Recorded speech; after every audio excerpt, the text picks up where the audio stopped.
Vamos começar com o texto 1, é aquele em inglês, e aí a gente conversa sobre o 2, sobre o 3 e fazendo essa relação.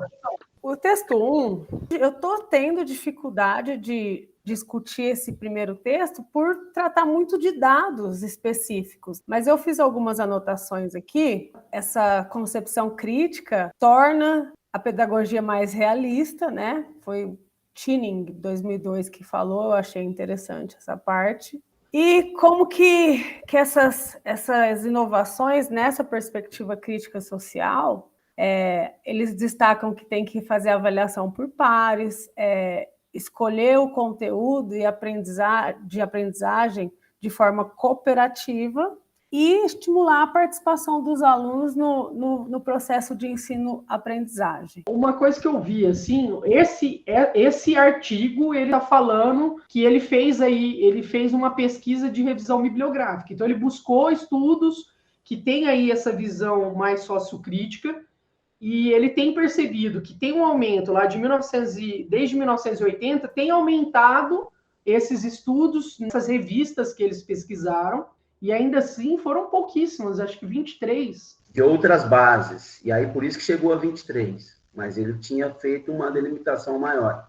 Não só foi ele, né? Foi eles, porque é uma pesquisa aí que envolveu várias pessoas. Os estudos que eu vi, a maioria estava relacionada à avaliação, de alguma forma.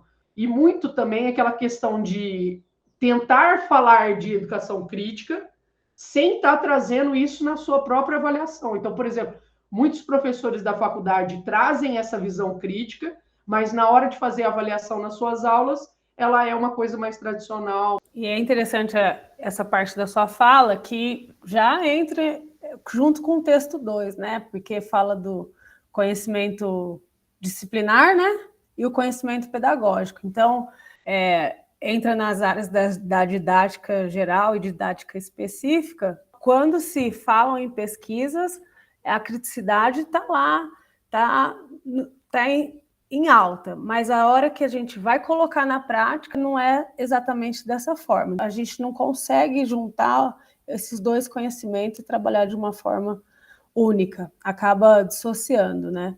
E aí eu até notei aqui, com esse pensamento em mente, a falta da literatura brasileira e alemã é revisão marcante, pois as ideias de Paulo Freire e a teoria crítica da Escola de Frankfurt floresceram nesse contexto particular. Então ficou faltando esses estudos, né? Tanto é que lá no fundo ele fala que, na conclusão ele fala que pode não ser um estudo completo. Uma fala que me deixou incomodado aqui, mas que para a gente pensar, lá no final, Letter, ele fala assim, podemos pensar que a pesquisa sociocrítica é uma missão impossível, já que algumas dessas pesquisas foram desrespeitosas com a subjetividade dos participantes e acabaram sendo uma aplicação ingênua.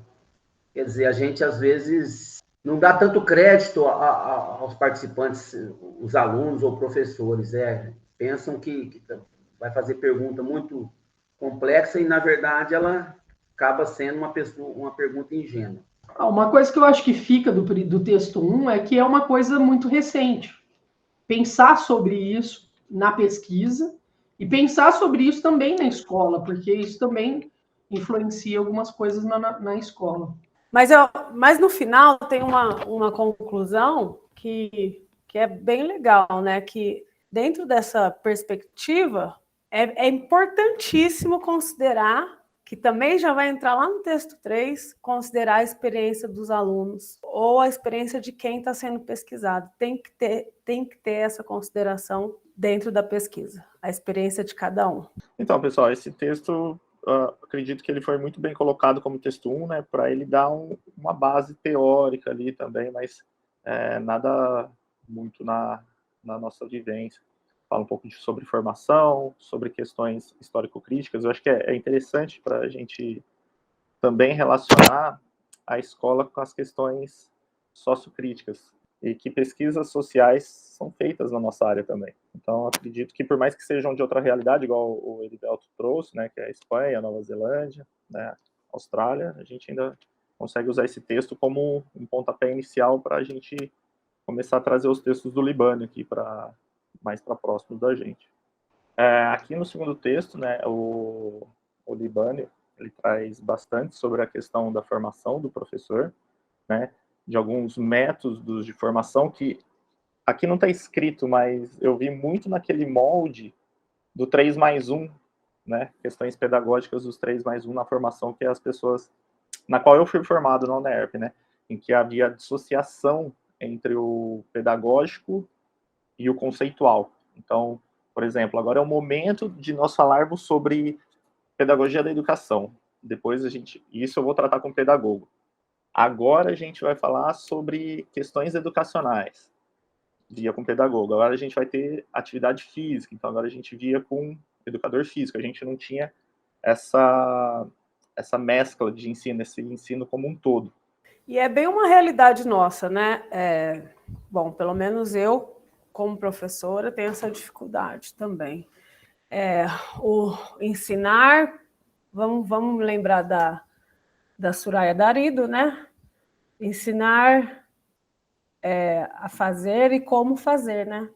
Então, a gente meio que acaba não conseguindo associar essas duas práticas, que é o conteudismo e a forma do pedagógico. Eu tenho essa dificuldade como profissional.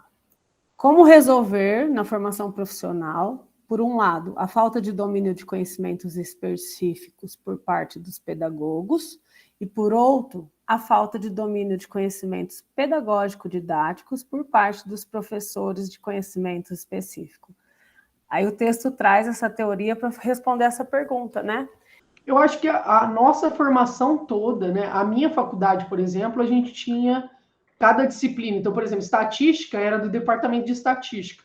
A hora que eu fui vendo o texto aqui, eu falei, nossa, foi a minha formação, porque é toda fragmentada e a escola é ainda toda fragmentada. Então, se você olhar, por exemplo, a escola hoje, português não conversa com matemática, que não conversa com história, que não conversa com educação física, não conversa com arte. Elas são todas fragmentadas e na faculdade também, que é onde que traz isso. Então, só que lá a fragmentação é essa coisa do pedagógico, que acaba que, pelo menos eu, na licenciatura, tive pouquíssimas coisas que traziam isso para a aula, era muito mais para o lado do bacharel, para o lado da anatomia, fisiologia do exercício, do que realmente pensar a educação física dentro da escola. Então, a gente ainda tem essa coisa muito forte. E na pedagogia foi o contrário, né? Porque na pedagogia teve muito mais do como ensinar, de didática, e acaba que, às vezes, por exemplo, um semestre para falar de como trabalhar matemática, de como falar português, ensinar português para as crianças, a gente não dá conta, né, de trabalhar com isso. É lógico que isso é um processo muito grande, mas acaba que não tem relação e a gente fica perdido depois quando chega na escola. Eu me senti muito perdida. Quando eu cheguei na escola, falei, tá, eu sei educação física, entendo muita coisa de esporte, mas não sei nada de escola. Não sabia nada de escola. Para mim, aquilo lá era um bicho de sete cabeças. E aí eu fui pesquisando, fui atrás de cursos e cursos e cursos. Estou aqui no mestrado agora, ainda nessa mesma busca, mas realmente a gente fica faltando muito lá, mas reproduz tudo na escola também. No ensino fundamental, no ensino médio, quando a gente dicotomiza tudo, separa tudo e deixa tudo separado. Me ficou desse texto aí também essa, que é fundamental, né? A unidade entre o aprender e o ensinar, e também essa palavra disciplinar que ele usa muito como conteúdo programático, né? Conteúdo disciplinar, mas que não pode, tem que andar junto com o pedagógico, né? Essa dupla aí tem que caminhar sempre. A gente viu no texto, até nas conclusões falam, né, que uma forma de mudar superar, né, esse caso é em relação à formação, né, de um professor que seja crítico. A gente já tem alguns exemplos que estão acontecendo, né, na USP, por exemplo. Agora a gente tem uma residência em educação física, que é uma tentativa de residência em educação física, que é essa proposta que você falou já. Então é uma ideia de você se formar, depois ter uma residência, né, assalariada ali, né, com uma ajuda, com uma bolsa, que ainda também não é tão grande, mas é uma ideia. Por mais que a formação na faculdade, ela influencia no professor crítico, os primeiros anos, como a Jana falou ali, como a gente não tem um estágio já remunerado, que nem a curso de medicina, a escola onde você inicia ali, ela faz muita diferença, em termos dos professores que vão te dar suporte, dos gestores que estão ali, sendo gestores críticos ou não, porque eu passei por várias escolas aqui em Ribeirão, em outras cidades também, mas se você já sente que a escola não te dá abertura, logicamente que você não vai ser tão crítico ali. E vamos supor que não teria opção de ter remoção, como algumas redes têm, por mais que o professor queira, ele tem uma gestão que não é, e os outros professores que não são críticos, uma andorinha só, dificilmente ela vai fazer verão. E tem outras redes também que o professor não tem sede própria, todo ano muda, né? Lógico que conforme a pontuação vai fixando a rede, mas no caso do Washington, por exemplo, que está há tantos anos na rede Suzano, ainda não tem sede fixa.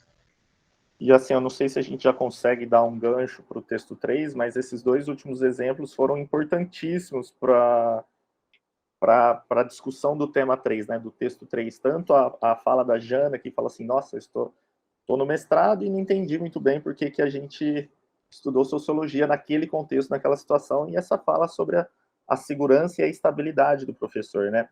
Porque o texto 3, né, o texto 3 fala sobre, né, as questões de justiça, né, as questões de diversidade na escola, né, e ele encerra falando assim, o texto é finalizado com o entendimento de que as escolas e professores devem assumir as implicações éticas e políticas da atenção à diversidade sociocultural.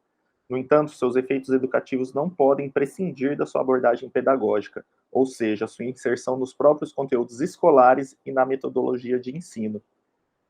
Então, se um professor não está inserido na realidade escolar, se um professor não tem uma segurança mínima ali de trabalho para desenvolver uma continuidade de trabalho, como é que ele vai alcançar esse entendimento do público dele e conseguir fazer de uma forma efetiva, de uma forma sincera, essa questão da busca pela diversidade, né? Essa busca da inclusão, porque se ele não consegue gerar sequência no seu trabalho, gerar um entendimento de quem são seus alunos, entendimento da comunidade escolar, do contexto que ele está inserido, não faz sentido nenhum a gente falar também sobre essa inclusão de forma efetiva. A gente pode maquiar alguma coisa, fazer, mas efetivamente, será que a gente vai estar trabalhando? Né? A sua colocação, acho que falou tudo, né? Se nós, como profissional, não estamos incluídos, como que nós vamos trabalhar essa inclusão? Como que nós vamos trabalhar a diversidade e trazer para o contexto das nossas aulas as experiências dos nossos alunos, se a gente nem sabe quem são, né? Então, sua fala foi muito pertinente.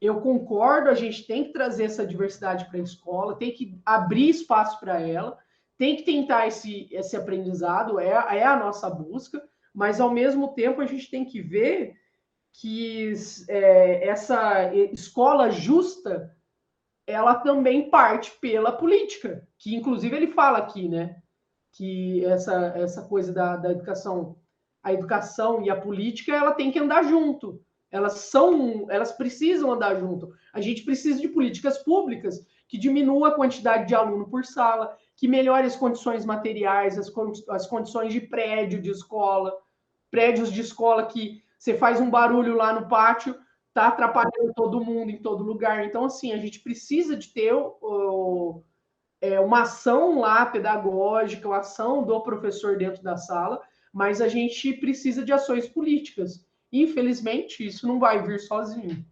Precisaria ter um professorado unido, né? A parte política das leis, muitas leis foram favorecer os alunos, algumas delas, né? Principalmente, por exemplo, se você olhar para o lado do AE, que é uma dificuldade nossa, muitos alunos de AE em nossas turmas deveriam ter um professor especialista para isso. Está na lei, só que em muitas redes, e na nossa principalmente, não se cumpre isso. A política, eu volto lá no Darcy Ribeiro, porque ele não está citado no texto, mas a crise na educação não é um projeto, né? Muita gente quer que aconteça isso mesmo para que a educação seja privatizada, né?